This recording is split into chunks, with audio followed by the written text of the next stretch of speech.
2พี่น้อง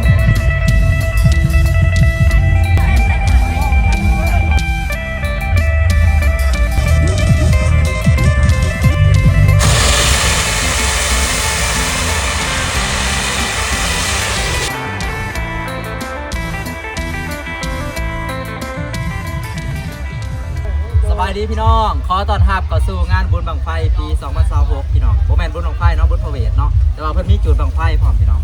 บุญพระเวทบ้านเฮาก็แม่นมีบั้งไฟน้ำมีพระเวทน้ำแห่พระเวทน้ำอันนี้คือบั้งไฟแซนพี่น้องขนาดข้อหาจากค่ายอินซีเล็กพี่น้องเลยกระพองอันน่ะกระพองฝ่ายมันก็อยู่บ้านนี่แหละพี่น้องเลยบ้านเจ้าภาพทั้งเป็นผู้ผลิตทั้งเป็นอันน่ะบ้านจัดงานพร้อมครั้งแรกของปี2026เลยพี่น้องอยู่บ้านแก่งกอกดงเมืองจำพรแขวงสวรรณเขตเดี๋ยวนำมาเบิ่งน้ำผิดงานแรกมันก็สิตื่นเต้นเลยจังหน่อยพี่น้องเอ้ยทั้งเฮาผู้มาเบิ่งพร้อมทั้งเจ้าของขายบังไฟพร้อมมันก็คือสิตื่นเต้นเหมือนนี่เริ่มแล้วพี่น้องเราดูการบุญบังไฟประจำปี2026ปีเลี้ยนี่โอ้อีเลียรอบุญบังไฟมีเบิดเกือบว่าสู่บ้านปีนี้ก็คือสิหลายคือกันพี่น้องแต่ว่ามื้อนี้เป็นมื้อเปิดฤดูกาลนายสร้างเพิ่นกำลังคัดฮู้อยู่ปีนี้ผลิตหลายอยู่บ่คิดว่าประมาณจักบังยังบ่ฮู้เนาะยังตามออเดอร์บ่อยากได้บ่หาบังไฟแสนคันเราเอาให้นี่สิเอาบ่คันเพิ่นเอาให้เอาไปจูดใส่ไปถูกเอามือ ถูกเอามือมันโอ้ยสร้างว่าเด้อันนี้แบบของหมักเด็กหน่อยเลยแหละพี่น้องบังไฟนี่เฮาตอนยังน้อยก็คือกันนี่แหละแบบคือเห็นภาพเจ้าของเลยนะก็เลยถามน้องๆเบิ่งอันนี้คือเพิ่นเฮ็ดนี่ท่อขนาด5นิ้วแล้วก็มีแบบ6นิ้ว6นิ้วมีบ่แบบ6นิ้ว6เนาะเห็นบังไฟอัน5แสนนะเขาเอิ้นบังตัวชิ้นใหญ่กว่านี้แล้วก็แบบ8นิ้วก็สิเป็นบังไฟล้านท่อ PVC ท่อน้ำดื่มนี่แหละพี่น้องเพิ่นเฮ็ดหางไม่ได้เอาใหม่ยังเฮ็ดอ่ะไต้หวันปลูกเองบ่ สั่งบ่ซื้อมาแต่ไสนี่โอ้หางบังไฟนะมาแต่เมืองไทยบ่ได้พี่น้องบ่แม่นอันน่ะบ่แม่นแถวบ้านเฮามันมีผู้เฮ็ดขายต่างหากมันบ่แสดงว่าคือแบบเพิ่นผลิตนี่วัสดุส่วนใหญ่ก็แม่นนำเข้าพี่น้องเอามาจากเมืองไทยโอ้ตัวนี้มันได้ไสเฮ็ดเอาเองบ่ซื้อคือกันโอ้ฮาร์ดเถื่อนนี่ก็ได้ซื้อมาแต่ไทยบ่หรือว่าอยู่ลาวเฮาก็มีอันนึงเท่าใดฮะประมาณเป็นสื่อออเดอร์มาหลายๆเนาะไว้เฮ็ดนะบ่ฮู้ว่าเท่าใดหางได้ซะประมาณเท่าใดหางหนึ่งโอ้บาดนี้บางไผตกตัวใดมันอันน่ะหางมันยังดีเก็บมาขายให้เพิ่นได้หางละ500 บาทพี่น้องเอ้ยโอ้ต้นทุนก็สูงเนาะสมเพิ่นขายแพงแหละพี่น้องเอ้ยต้นทุนสูงขี้มือขี้เจียอีกบางไผนี่ตัวที่แพงที่สุดก็คือขี้เจียเด้อพี่น้องเดี๋ยวสิไปถามมันเบิ่งก่อนว่าแม่นหรือบ่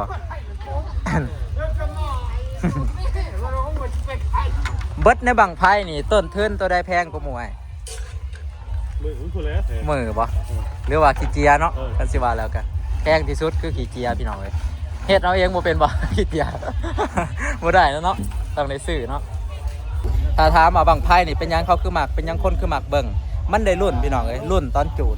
เพราะว่าตอนจูดมันเสียอลังการแบบเสียงแล้วก็แบบมันสั่นขึ้นนะตอนมันสู่แล้วพี่น้องจังหวะกูมันได้รุ่นแบบหัวใจเนี่ยเต้นตึกแล้วแบบมันเป็นจังหวะที่ว่าได้รุ่นก็เลยเฮ็ดให้หลายคนนี่อยากมาเบิ่งอยากรุ่นเบิ่งบังไฟพี่น้อง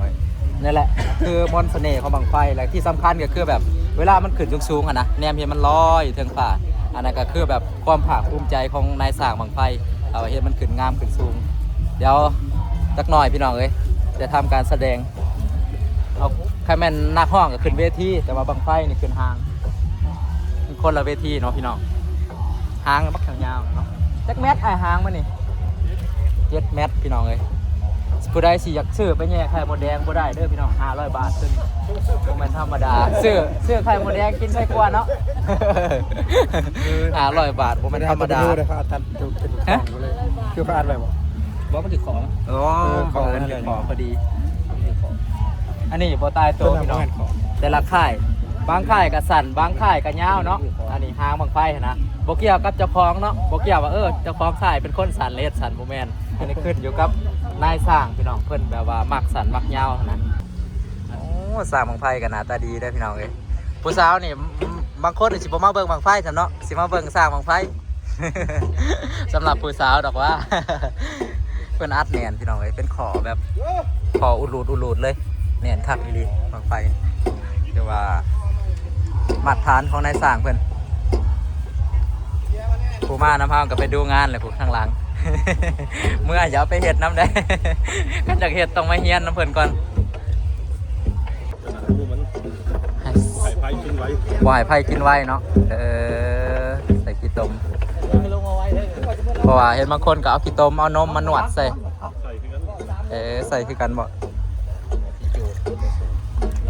นี่อันนี้แหละพี่น้องเอ้ยเป็นประเด็นที่ว่าเฮาตั้งคำถามว่าเป็นหยังคือบ่เอาเสือกงัวเฮ็ดมัดง่ายกว่าคือต้องเอาเครือบ่ให้เสือกก็ใส่บ่เป็นหยังคือเครือเนี่ยมันสำคัญน่ะเด้ได้ให้อันได้ขอบใจเด้อมันนานใหม่กว่าเสือกเนาะสิว่าแล้วกันจุดถวายฝ่าถวายแทนพี่น้องเอ้ยบังไฟจุดขอฝนคือว่ามื้อนี้ก็อากาศบรรยากาศก็เริ่มมาแล้วได้พี่น้องเอ้ยบ่ทันได้จุดบังไฟซ้ำฝนเริ่มตกเทิงฟ้าเริ่มครึ้มแล้วจากที่ว่าแดดมาหลายเดือนส่วนหลายนายสร้างบังไฟพี่น้องทีมงานสร้างบังไฟนี่สิเป็นผู้ชายเนาะผู้หญิงได้คันเขาอยากมาเข้าทีมแบบเฮ็ดบังไฟนั้นมันได้บ่เอาผู้สาวหรือเอาซ้ำใด18เอาอ้อนะ18บ่18เอาอ้อเอาเลื่อนหันได้ซะสมมุติมีรุ่นเอื้อยรุ่นหยังเขาอยากมาได้เสมอบ่ยิงก็ได้ใส่ก็ได้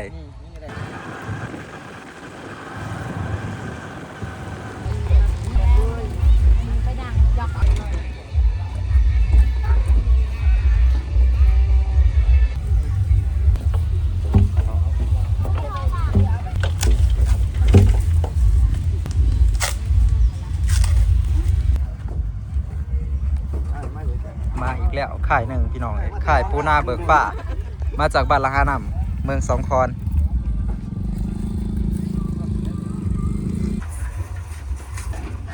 ก็พี่น้อง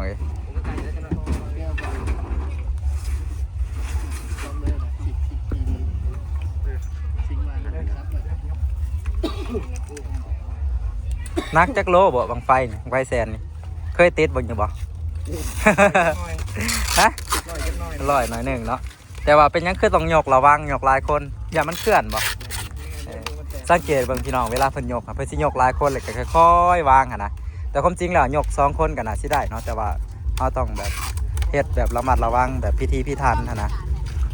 เพราะว่าเพื่อสิผลิตบางหนึ่งได้เนาะต้องใช้เวลาโดนแล้วก็หลายขั้นตอนแต่มีปัญหายังมากก็คือแบบได้แก้ไขไม่เบิดหั่นนะพี่น้องเพิ่นก็เลยแบบมีความระมัดระวังนี่พี่น้องเจ้าของขายปูนาเจ้าของสื่อขายเลยนี่เนาะจะซื้อปูนาเป็นบ่เจ้าของขายเลยพี่น้องเยี่ยมหางพี่น้องเยี่ยมทานบังไฟไม่ยังมันอันนี้คือยาวแท้ไม่ล่างพี่น้องเอ้ยได้ไปติดจักจันนี่ว่างามกว่าหมู่เบิ่นในป่าเลยนี่โอ้โหขากอีหลีไม่สร้างไฟนี่แหละแต่ว่าเพิ่นเอาไปคัดเป็นยังข้างในพอดีช่วงเราดูติดจักรจันเนาะเห็ดคักมาเบิ่งเพิ่นเห็ดอีหยังพี่น้องติดเจียเหลือง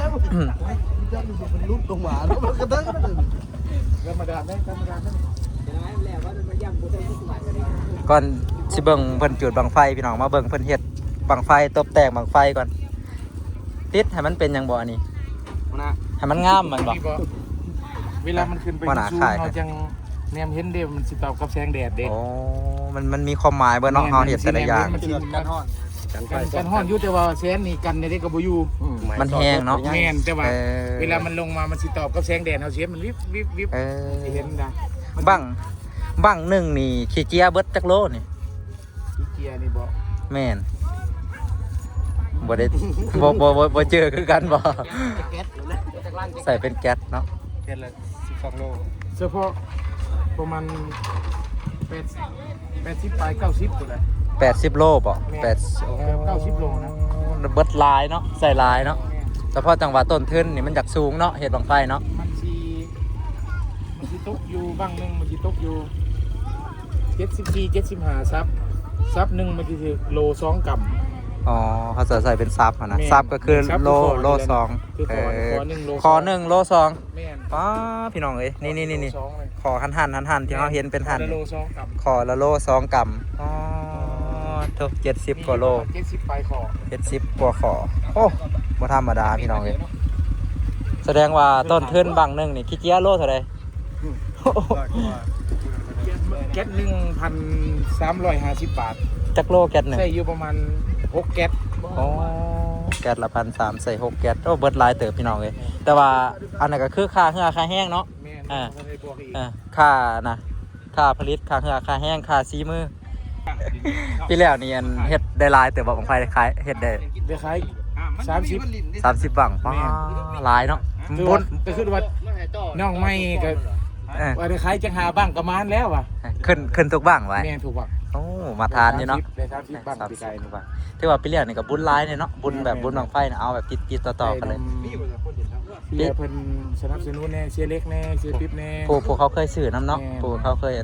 สนับสนุนเคยซื้อน้ ที่เขาแน่ปั๊มน้ำมันปตทแน่ ำปีนี้เด้ ที่เขาก็ปี ปีนี้อัดไว้จักบังแหละปีนี้ ปีนี้ได้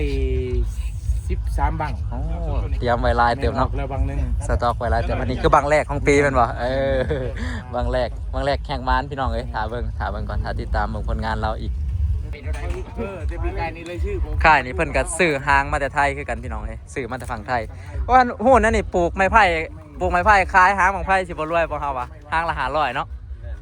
ได้100หางก็เท่าไหร่100หางก็50,000หรือ500,000 ประมาณ50,000เนาะโอ้แต่ว่ามันต้องเป็นใหม่แบบเขาเจ้าปลูกแบบดูแลดีเนาะเอามาปลูกเอาเองก็บ่ได้บ่ไม้ไผ่นี่ ได้แต่ว่าบ้านเฮาก็มีแต่ว่าอยู่พุ่นแหละ อยู่เวียงบ่ อยู่ปากช่อง ซ่องแดนนาว ปากช่องเดนนาว มันต้องเป็นไม้ไผ่ใหญ่เนาะ อยู่แถวสวรรค์นี่ก็เริ่มมีแล้ว เป็นยังคือบ่เอาไม้ไผ่บ้านเฮ็ดบ่ ค่อยแปลกใจ เอ้ย มัน บอกว่านั้นบ่อเดียว มันบาง แล้วกันมันก็บ่งามอีกมันความงามมันบ่ได้ มัน ได้อยู่มันก็สินะแบบมองนั่นแหละ สงสัยอิหยังถามได้เบิด สร้างบังไฟ อ่ะเดี๋ยว ถ้าติดตามเบิ่งพี่น้องเลยมาแล้วพี่น้องเลยเพิ่นแห่พาเวทมาแล้วแต่ว่าเพิ่นแห่มาไกลเนี่ยก็เลยแบบคนห่างกันโอเค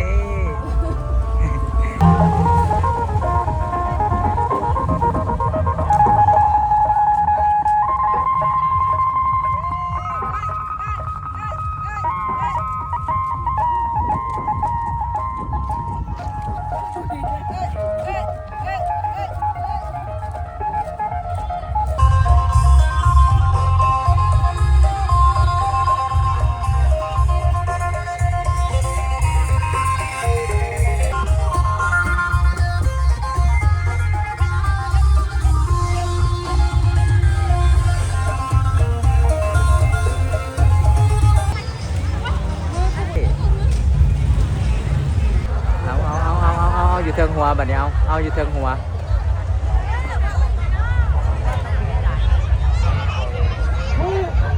โอ้ปลอดภัยหน่วยเก็บกู้ก็มี แม่แย่งกันเนาะ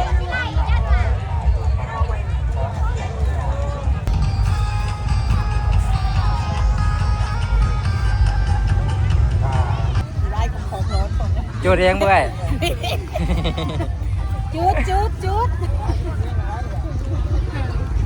มาบายท้องต้องร้อนจักก่อน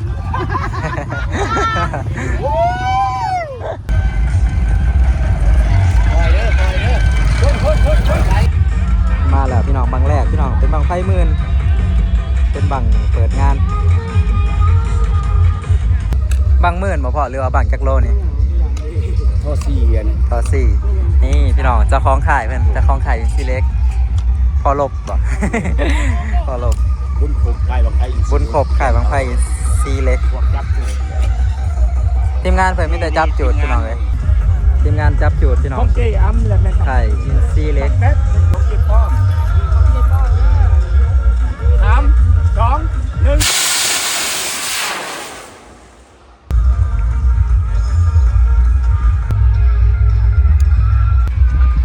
1ยอดมันจะ10 บาท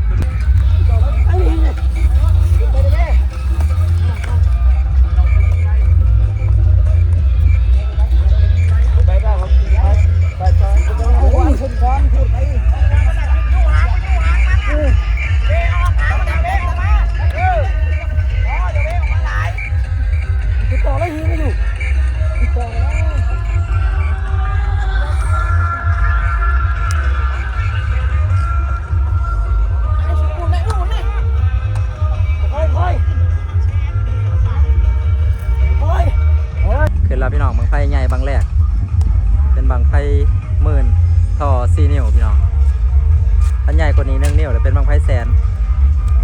ตอนนี้ทีมงานเพิ่นกำลังมัดเสือกมัดสายทำการมัดติดกับหางไว้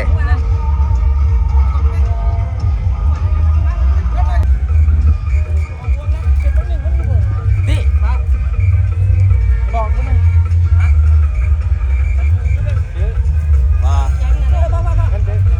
บอกกูหน่อยนี่เขาก่อนฮะ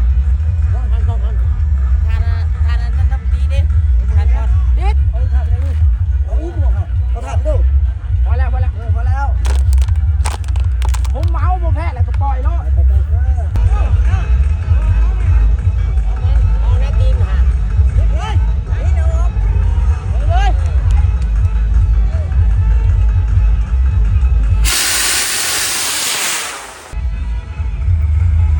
ไอ้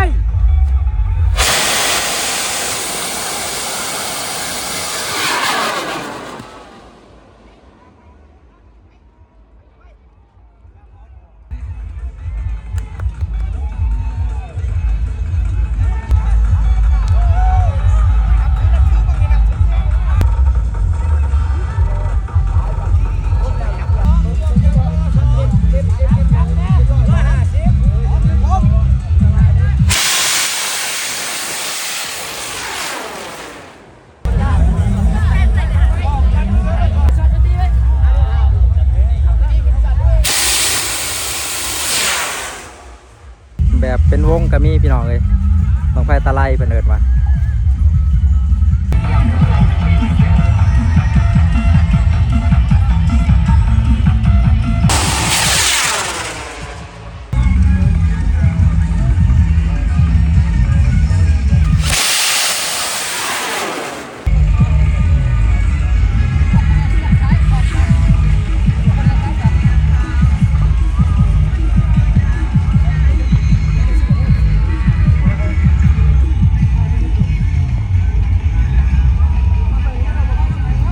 มาแล้วพี่น้องบังไฟแสนบางแรกของงานนี้เจ้าของผู้ซื้อบังไฟพี่น้องสิถือกันเครื่องสัตว์หรือภาษาบ้านนะเอิ้นว่าต่อ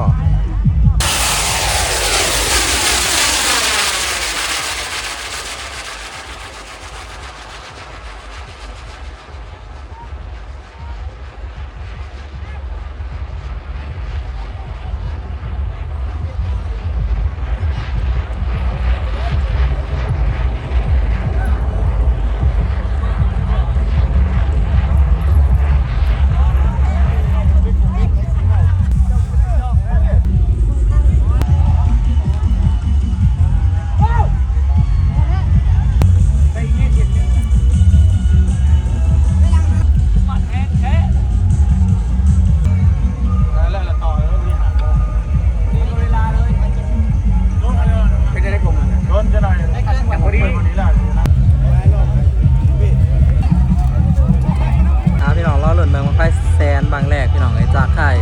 บังไฟอินซีเล็กพี่น้องอยู่แกงกอกหรือว่าอยู่มันแกงกอกโดมเขาเองเป็นทางเจ้าของข่ายเป็นทางเจ้าภาพงานบุญพร้อมมื้อนี้ตอนนี้กำลังมัดสายไฟภาษาบังไฟเอิ้นมัดต่อพี่น้อง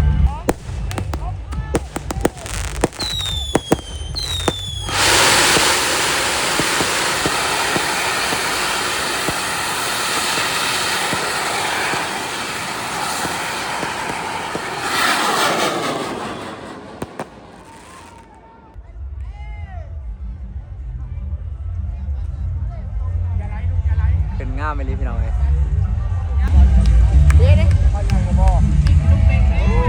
จะได้เห็นว่าใครแสนตอนนี้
แซนบางที่สองพี่น้องตัวนี้เป็นไข่จากบ้านละห้าน้ำพี่น้องไข่ปูนาเบิกป่า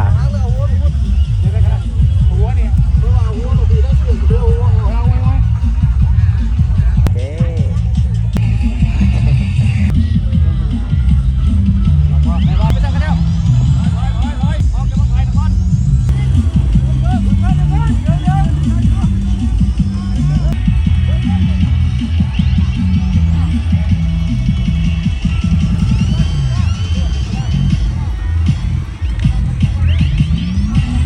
ไข่แซนบางที่สองพี่น้องจากบ้านละห้าน้ำไข่ปูนาเบิกป่า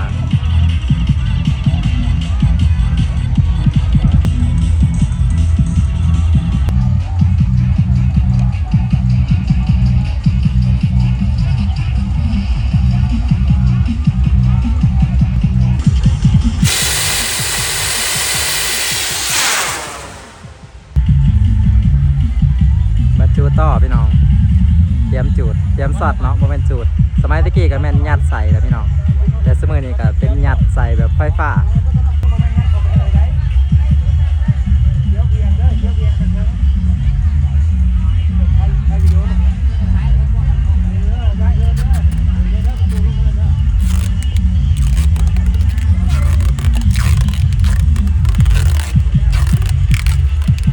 เจ้าของบังไฟผู้เป็นสื่อบังไฟ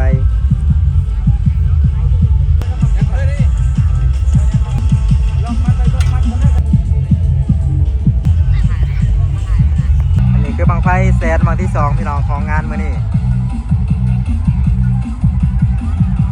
กำลังเอาขึ้นฐานจุดเรียบร้อยพี่น้องรอรุ่นนับถอยหลังน้ำกันพี่น้อง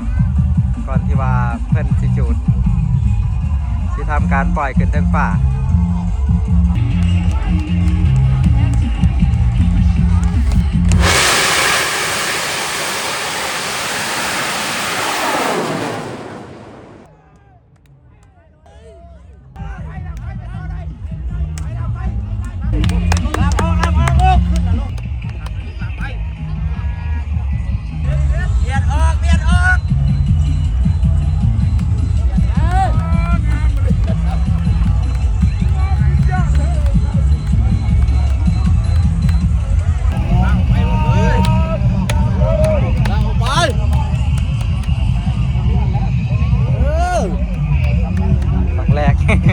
เป็นได้บางแหลกโอเคบอ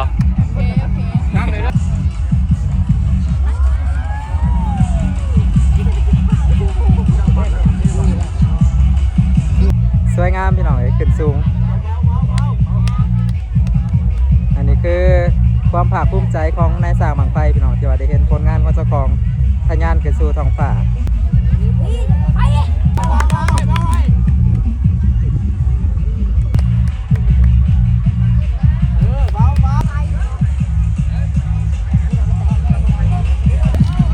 หลังจากบังที่1บังที่2ผ่านไปพี่น้องอันนี้คือบังไฟแซนบังที่3สำหรับบังที่3ของงานมื้อนี้ก็เป็นบังไฟจากค่ายอินซีเล็กพี่น้องซึ่งว่าทีมงานเพิ่นก็ตั้งอยู่บ้านแก้งกอกดง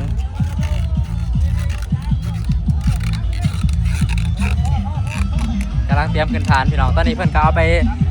ถ่ายรูปกันพี่น้องถ่ายรูปไว้เพื่อเป็นที่ระลึกสำหรับนายสร้างบังไฟและก็เจ้าของผู้ที่ว่าเพิ่นซื้อบังไฟนำเนาะก็ถ่ายไว้เป็นที่ระลึกเนาะเพราะว่าจูดไปแล้วมันสิถ่ายขึ้นบ่ได้พี่น้องต้องได้ถ่ายไว้เป็นที่ระลึกก่อนสิเอาขึ้นฐานก่อนสิทำการจูดพี่น้องอันนี้ก็บังสุดท้ายของงานมื้อนี้พี่น้องรอลุ้นรอติดตามเบิ่งพี่น้องผลงานสิเป็นจังไดบังสุดท้ายของงานแล้วก็เป็นบังที่2ของค่ายอีซีเล็กพี่น้อง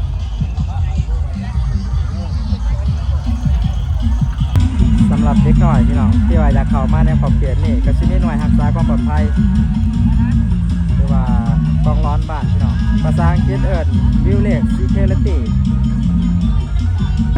ป้าข่อยคิดว่าบังไฟน่ะใหญ่แล้วโซจะใหญ่กว่าบังไฟ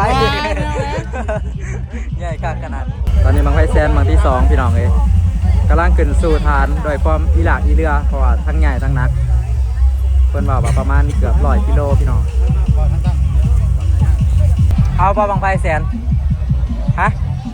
อยากได้บ่ ได้อยู่ เอาไปเฮ็ดหยังคันได้ เอาไปจูด ฮะ เอาไปจูด เอาไปจูดอยู่ไส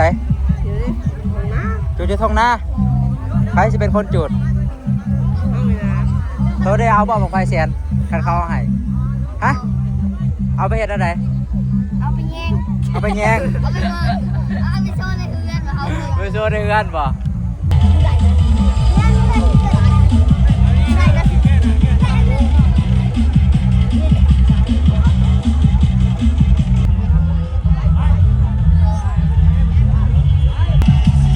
บังไฟตกใส่ป่าหญ้าพี่น้องแต่ว่าเป็นหญ้ากลางหน้องน้ำตอนนี้บังไฟแสนบังสุดท้ายพี่น้องแล้วเรียบร้อยแล้วทำการมัดหางหยังเรียบร้อยไปแล้วเหลือแต่กล่าวบอกเจ้าแม่ธรณีพี่น้องเพิ่นกำลังจุดพลุ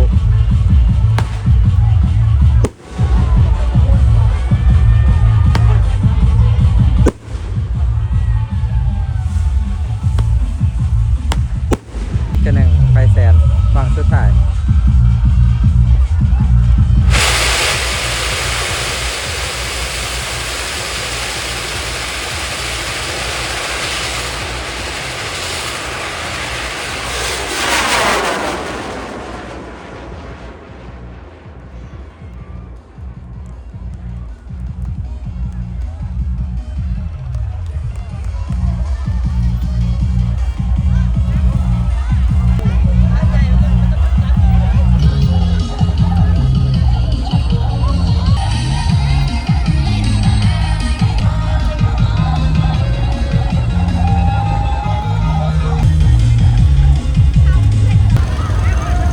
หลังจากบังไฟแสนจูดเบิดแล้วพี่น้องคนกันทยอยเมื่อพี่น้องเท่ากันเซ็นกันพี่น้องเดินทางกลับคือกันสำหรับคลิปวิดีโอนี้ก็สีสิ้นสุดอยู่นี่เด้อพี่น้องพอกันวิดีโอหน้าพี่น้องอันนี้คืองานแรกของปีเลยพี่น้องก็หวังว่าคลิปวิดีโอนี้ก็สิถูกใจสำหรับผู้ใดที่ว่ามักงานประเภทนี้พี่น้องโดยเฉพาะเป็นงานบุญบังไฟงานบุญพระเวทหรือว่างานเทศกาลอื่นๆเนาะในบ้านเฮาไปพี่น้องเดินทางกลับ